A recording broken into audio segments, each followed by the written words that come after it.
Okay, so here we are live once again with another Masters Universe Origins unboxing, and this is the Turtles of Grayskull Sla'Ker.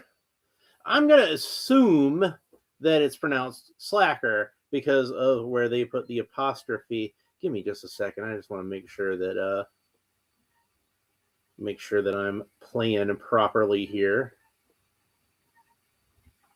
There we go. Yeah, I'm fine. See, look, there's me. All right. So, anyway, yeah, we got Turtles of Grayskull, Sla'Ker. I'm pretty sure it's pronounced Sla'Ker because of the placement of the apostrophe. It's after the A that would be in slash. If the apostrophe was in between the L and the A, I'd say it was Sla'Ker. And honestly, I think Sla'Ker seems a little more natural because he's faker. You'd probably want it to rhyme with faker. I don't know. Here's the artwork on the back. It's a very nice piece of artwork. I don't know the name of the artist who does these, but I've mentioned before I like his artwork. He's got kind of like a Neil Adams kind of feel, which I like. And you got Sla'Ker in the slime pit with Skeletor on one side, the standard version of Skeletor, not the Turtles of Grayskull version of Skeletor, and old Shredhead over here on the other, very much in his Turtles of Grayskull armor. Oh, and we've got the rest of the parts for Metal Bato in here, and I got all these parts set aside in this bag. I wanted to make sure I didn't lose any of them. So I had the part from Mouse Jaw yesterday, and the torso from Splinter Skull, and then the other parts that came with 2 Bop Steady, the extra 2 Bop Steady that I opened up. I don't know where all those parts are. And he's got the feet, but they're not attached to the legs. So I've had nothing to attach those feet to, but I could go ahead and pop this arm in, couldn't I? So let's go ahead and do that. There we go. And that went a lot easier than the previous arm. Yeah, his elbow articulation is kind of weird because we'll talk more about this in a little bit. But you see, he's got these little peg holes here, so you can plug something into it. But I would probably rather that go on the underside of the arm. That's just me, or on the side of the arm. But no, it's like right here, right where the elbow would be. But it's not like his elbow articulation is that great anyway. But I'll get into all that when we talk about Metal Bato. We're probably going to talk about Metal Bato before we talk about Sla'Ker, just because I'm probably going to want to get those feet on there as soon as possible. So that means I want to get the legs on there as soon as possible. And, the Build-A-Figure parts are, technically accessories. So I do kind of want to have that taken care of. So, yeah, I got this guy on Amazon. He cost me like $50, which is a lot for me to spend on any action figure. But I had a $50 gift certificate that my mother gave me for Christmas, so I decided why not splurge and get something that I've wanted for a while. And honestly, I'd seen him for more expensive on eBay and Amazon. I'd seen him for as much as $100. So the price went down on him a little bit since last time I looked, just like the price went down on Mousejaw since last time I looked. But unfortunately, the price has not gone down on the Turtles of Grayskull Merman figure. He is still ridiculously expensive. And since I don't want to pay $200 for an action figure, I doubt I'm ever going to be able to get one. It's unfortunate, since, I'm a big fan of Merman, and that's a particularly good Merman figure. So there's Metal Bato's head, and you can see it mostly looks like Metalhead's head, but with excuse me, a Roboto kind of jaw on there. And then we have the legs and the pelvis, and of course those both have rubber bands, rubber tabs around each of the knees. God, they did not need to put this many rubber tabs on this thing. Anyway, let's go ahead and pull him out. So we see it's a fairly Masters of the Universe type pelvis trunk piece. The belt is very much like He-Man's belt, but it's got a T on the belt buckle, and you can see it's over a pelvis piece that looks kind of similar to what Roboto had, and Man-E Faces, which I believe was the original source of that torso. So we can go ahead and start putting this guy together, or finish putting this guy together. I'm going to take the shell off of him for now, because I think that might make it a little easier to handle the torso while I put old Metal Bato together. So the head popped on just fine. That was good. And then the pelvis should pop right into the torso. And then we can see, like with the original Roboto, when you twist his... the Origins one didn't do that with the jaw, I don't believe. I don't recall. I don't think it did. And the gears are all moving around on the inside. So this guy kind of improved upon the original Origins Roboto, I think, a little bit. So that's nice. We're going to pop the breastplate back on for now, though. And then we've got some more legs to put on. Now he's got this hand. This is an interesting piece. And clearly that's supposed to go into the little socket that the accessories pop into. I'm probably getting ahead of myself, but that's going to be an odd thing to discuss. We're going to discuss that in a minute. First, I want to get his feet on, because I definitely want to get those feet out of the way. So I'm looking at these feet, and they don't appear to be... Yeah, there we go. Okay, at the top, it's got an L and an R, so we know which side they go on. I'm guessing it means his left and his right. So if we pop that on this side... That's kind of cold today, so maybe I should have thought to brought my hairdryer and make this a little easier, but it seems like it's going on okay. There we go. Yeah, it's actually snowing outside right now, which we just had an ice storm last week, so I don't know why it needs to snow again this week. This is Georgia. Like we don't need that much. We don't need that much as far as like inclement weather. So it looks like on my version at least, one of his calves was backwards, or one of his feet was backwards on the calf, or however you want to put that. And I'm assuming it goes this way. I don't know that it goes this way, but I'm assuming it goes this way, where you got this kind of trapezoidal piece in the front, matches up with the trapezoidal piece at the top part of the shin, and then this kind of, I don't know if that's like a hydraulic or something, or a rocket or whatever, but that should go towards the back. That seems like, to me, that would be the best way to do that. It seems like his knee is kind of fused a little bit, but I managed to get it to go. So he looks like he's got mostly the standard type of Masters of the Universe Origins articulation. So why don't we talk about that for a little bit?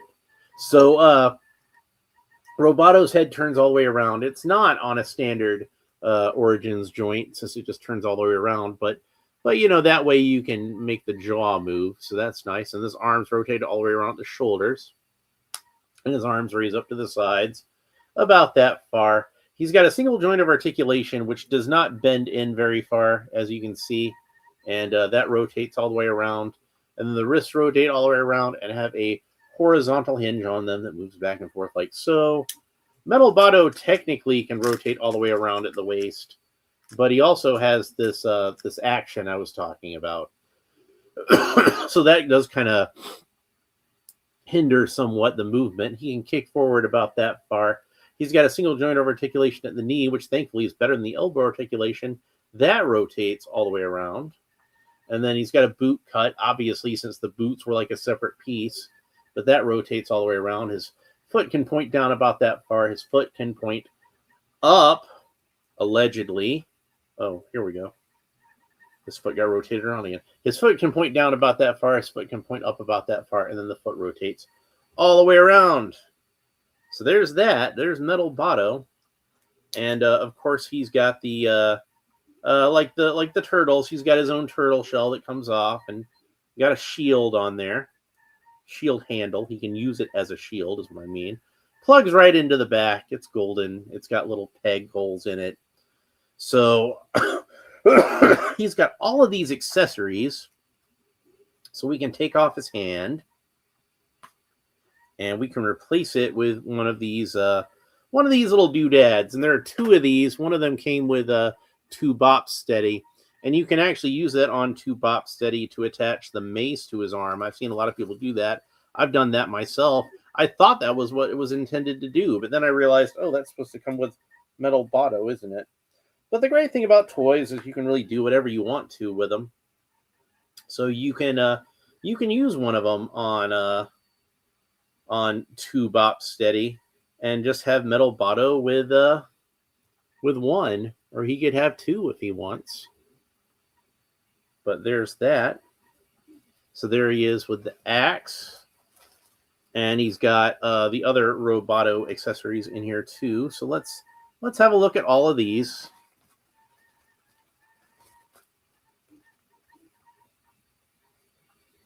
So he's got the claw. So there he is with the claw. And of course, fans of the Filmation cartoon will remember that was his default on the cartoon. I don't remember if he came with an actual hand in the original, because I didn't have the original Roboto, but I know he had all three of these accessories.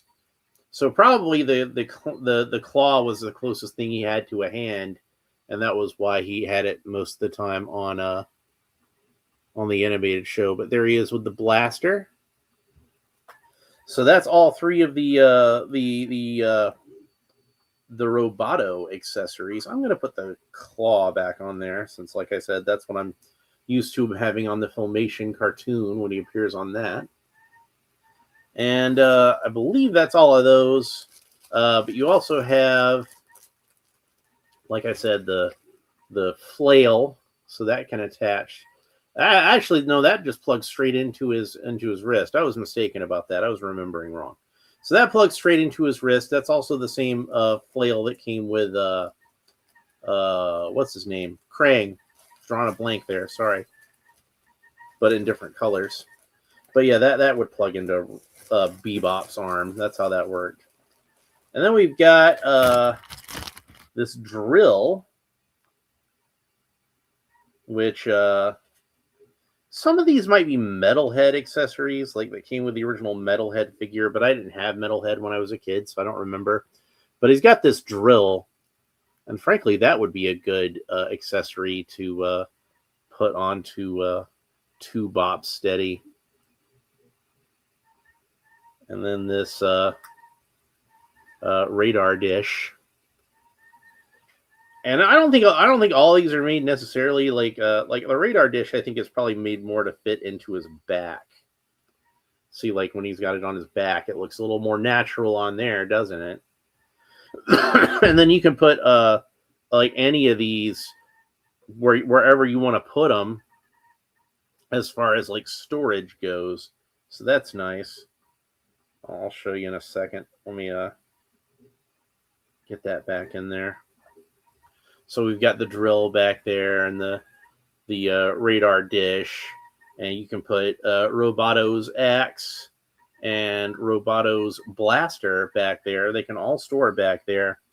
And then there's this extra hand, which is just an odd accessory to me because it looks like it does not. It doesn't. I don't think it's going to plug into his.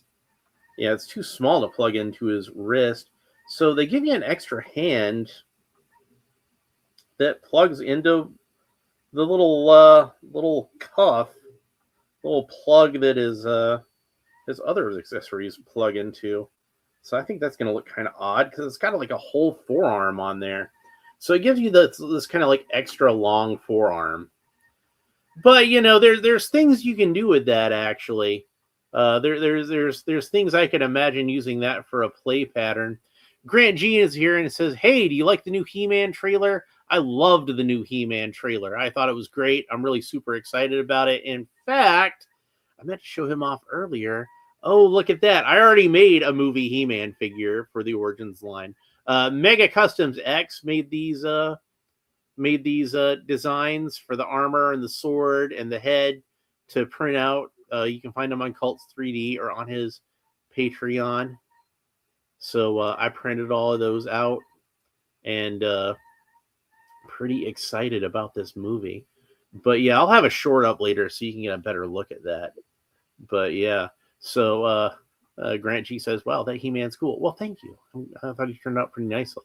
Bobby Wald says, feels like Slash should have been anti-He-Man. Well, yeah, that probably would have made more sense, but I think they probably went with Faker, because Faker is a little more well known to the casual observer.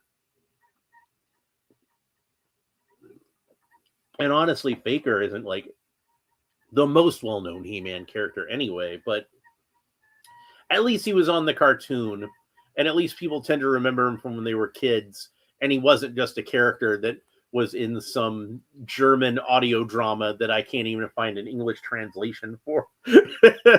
You would think some person some person with who's bilingual would have there would be some He-Man fan that's bilingual that would have translated that at some point, but I haven't ever seen it, so I really don't even know what that whole story is. But I do have a few anti-He-Man figures because, you know, they make us so many of them. But yeah, so you could, I guess, pretend like this is him extending his arm, like almost like Machine Man or something. Grant G asks, are you playing King Randor in the movie? Unfortunately, they did not offer me the part. I would have accepted it, of course. I've seen the actress that plays Queen Marlena. So yeah, I would have accepted the part of King Randor. But unfortunately, they got another actor that play. I don't remember his name right now, but he's a good actor. So they did fine. They did fine. Just, yeah, like you're granted, like they could have had all of this, you know, but you know, I think the guy they got is going to be fine. So I'm not complaining about it. So what I suspect, and this is an odd hand too, because it's like it's not a C grip and it's not a solid fist, and you could fit some kind of accessory in there, I think, as long as it's one that, like, you know, is small and not. Let's just see if maybe one of these. Yeah, he can hold one of these. Like, that's not how you would hold a blaster, but you know, you can technically hold one if you want to. But it doesn't seem like it's made to really hold weapons necessarily. Bobby Wald says, can't be there good if you don't remember the name. Can't be that good if you don't remember the name. He was a guy I'd heard of, so I'm like, oh yeah, that guy. I wasn't like super familiar with him, but he's been in stuff. He's fine. So anyway, what I suspect was the reason they gave him this is I think it's supposed to be like a fist that, you know, you're supposed to pretend like it launches off like a rocket and punches some guy, like Shogun Warriors Godzilla or something like that. That is really the main reason to have that the two pegs there, because you know, like I said, it is the left hand, so it would have to go on the left arm. But yeah, Roboto, Metal Head, whatever you want to call him. Pretty cool figure. I think this probably could have been a figure they probably could have sold by itself, but I don't blame them for wanting to do like a Build-A-Figure type of thing, because that's fun. And, you know, honestly, like Roboto / Metalhead is a good figure to do as a Build-A-Figure, since, you know, they're robots. So you would have to build them. So I don't remember this guy in any of the comic books. I don't think they mentioned him. So I'm not sure if he's a Roboto that's rebuilt to look more like Metalhead, or Metalhead that's rebuilt to look more like Roboto. Or maybe they both got blown up at the same time, and Man-at-Arms and Donatello put them both back together from the parts that were left. Grant G says the new cartoon Zodak figure looks amazing. Well, you know I love Zodak, so I got to get that. But I haven't seen him yet. I'm guessing you mean like the 2000X version. Is that the 2000X version of Zodak? That'd be really cool. I think, especially since in Origins we just got like the original version of Zodak, the Caucasian Zodak, and it would be cool to have Zodak. We got Zodak with a C already, because we got the regular Origins one is Zodak with a C, so we could use Zodak with a K. I think that would be cool. Yeah, it's the 2000X one. Awesome. I will look forward to that. Of course, they didn't do a Filmation Zodak, but I think that one's fine. I like the original toy version just fine. Although I could make a cartoon version. I think that would be fun to do. Mainly the difference is that he'd have white gloves. So I just have to buy another, get that Zodak again and paint his forearms, really. All right, so he only had 2 rubber tabs holding him in the package, both around his ankles, which was an odd choice. So you can see he's got like a breastplate that attaches in the back that looks like the front part of the shell, and underneath we do have the Faker control panel. It's a little different. We're going to get into that, and he is a larger size, like one that utilizes those Andre the Giant parts. And here he is next to Roboto, so you can get a look at the scale. And since I happen to have He-Man over here, we can see him next to He-Man, and you can see he's well taller than He-Man. Head sculpt's great. It is very reminiscent of the original Playmates / figure.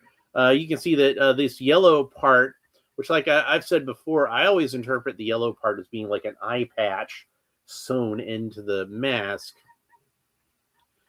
But sometimes people seem to think it's like a larger yellow eye. They tend to interpret it that way, or like a lens or something like that. In this case, it actually is a bionic eye that's built into his head. So that's kind of neat. His it seems like it's a little stuck, and I don't want to break it, but I'm pretty sure that this is supposed to be articulated here. The ties of his little tassels of his bandana. Also, it's not painted in, but there is sculpted in. Hopefully you can see that on there. There's a little bit of battle damage around that eye, as if the skin is kind of peeled back. And it would have been neat if they had painted that silver or something like that.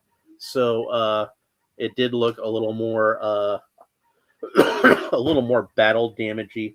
Sorry I'm coughing so much. I'm getting over a little bit of a cold, I think. So let's go ahead and take the armor off, because I want to get a look at that control panel. And again, this is very much based off the control panel that the original Faker had. Of course, the original Faker, it was just a sticker that went onto his chest, but usually nowadays they tampograph it on there, which I don't think is the best solution, because then like you see it gets kind of warped by like his muscular chest. I like how on the Masterverse version, the Vintage Collection version, it's actually sculpted into his chest, and I feel like that is the best solution. But this is probably the most cost-effective solution, which is why you see them do that more often. But you notice also that that's not a reel-to-reel tape on his chest. It's a couple of pizzas with some slices missing. So I think he's trying to steal the turtle's pizza. And you can see that like some of this stuff is like even though he's supposed to be a combination of Slash and Faker, like he's got Beastman's shoulder armor. And I suspect, the reason why they did that is because they just thought it looked cool. Like, Slash in the original figure had shoulder armor but it was just kind of like wooden planks kind of tied around his bicep. But no, they gave him actual Beastman shoulder armor. And since he's a larger figure, that means that they had to make new molds of a larger version of Beastman's shoulder armor. So this is not a case of Mattel cheaping out and doing a cheaper version. This is a case of Mattel actually went out of their way to make new versions of large Beastman armor to put onto this figure. Now, the loincloth piece is removable, and you can see it's like a kind of pinkish, purplish belt with a backwards S on it. You might think it's a Z, but it's a backwards S, just kind of drawn kind of roughly. And it's got little skulls and crossbones on it. It's supposed to look like the belt that came with the original Slash figure. Now, the first release of Slash had a black belt. That's the one that I had. But later releases of it swapped to that kind of pinkish belt. So that's in response to that second one. And he's got purple trunks and purple boots, just like Faker. The coloring of this is very much Faker. Even though like most of the sculpt of it is Slash, most of the coloring of it is Faker. But you can see the furry part of the loincloth is black, which is a little more Skeletor, but whatever. And speaking of Skeletor, he does have clawed feet, which are more like Skeletor than Faker, but also more like Slash. It's interesting to me that like they did not give him bare feet like they usually do with the Turtles, where they would have like the He-Man boot tops as if it was just wraps around their shin, but they still had their bare turtle feet. No, in this case, Slash actually has like full boots with his toenails sticking out of them. So he has purple toenails.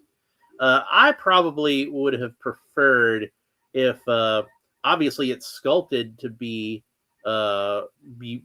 wraps around his feet, but I think they probably could have painted in like the toes, like starting about right there, and had it look like his toes were just coming out of the wraps.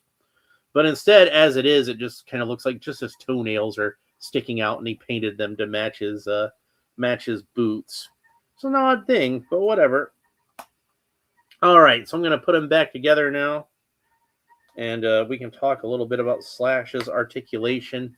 So the funny thing about Faker is the original Faker had an orange version of Skeletor's armor, but in the cross-cell artwork, in the final waves, they showed Faker in the cross-cell artwork as having pink armor. I don't know if that was a change that they were planning to make when they actually released or re-released Faker, but they did wind up keeping him with the orange armor in the figure. But this one seems to acknowledge both by having that pink armor for the Beastman armor, but the breastplate is still orange, although it's a much lighter and more metallic shade of orange than the original Faker had. And in fact, his skin, while it's a little more greenish, probably to refresh, but it is definitely supposed to be like acknowledging Faker by being a pale blue. But it's got like a slight metallic sheen to it that I like an awful lot. I think that this would be a cool color scheme for an actual Faker figure if they decided to make a new one to give him this kind of slightly metallic blue skin. I think that would look really neat. It's kind of funny how they do these kind of cool experiments with characters that are mashed up with Faker, like how the Faker John Cena had like translucent blue skin, like the "you can't see me" kind of like an acknowledgement of that. And I thought it would be really cool to have a translucent Faker. But, you know, when Faker, of course, came out, they wanted to look like the vintage figure. So he still just has like the flat light blue. And likewise, Slash combined with Faker gives us a metallic blue instead of like the plain matte blue, which is funny because like Slash is not a robot at all. So like, you know, it doesn't make any sense that Slash would be mechanical and have metallic skin. If anything, the metallic skin you would think would come from the robot guy from Faker, but whatever. So let's talk about his articulation. Like I already mentioned, it's really tight and it seems really gummy, so I don't want to do it too much. But the bandana is articulated a little bit. I figure it'll loosen up eventually, but I'm still right now kind of worried about breaking it. I definitely don't want to break it in the video. So he looks up about that far, looks down about that far, tilts his head kind of goes from side to side, rotates the head all the way around. Of course, his arms rotate all the way around the shoulders and raise up to the sides about that far. He's got a single joint of articulation at the elbow that bends in about that far, and that rotates all the way around. His wrists rotate all the way around, and they have a horizontal hinge on them that moves back and forth like so. And then he rotates all the way around at the waist. We already saw how he comes all apart. He's a modular figure. You can swap him out with some larger size Masters of the Universe figures parts if you want to do that. Like Krang was made on this larger body. And if you were lucky enough to get Andre the Giant, I believe that was the character that this was designed for. But unfortunately, they've done like a Masters of the WWE Universe version of Andre and like a Superstars version of Andre, and I wasn't able to get either one of them. So like one of the most famous, one of my most favorite wrestlers of all time was not able to get his He-Man figure, unfortunately.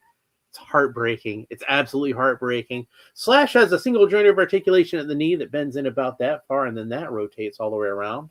Slash has a boot cut. Keep calling him Slash. Sla'Ker is such a weird name. You know, it really makes me wish that they had have made a figure of Lubick from the Masters of the Universe movie, so then I could have him be like, Sla'Ker! But, missed opportunity. Maybe one day we'll get a Lubick figure. You know, like at least with the Robert Duncan McNeil character, I could use his I could just bring in his Star Trek Voyager figure. Lubick, this is for real. You know.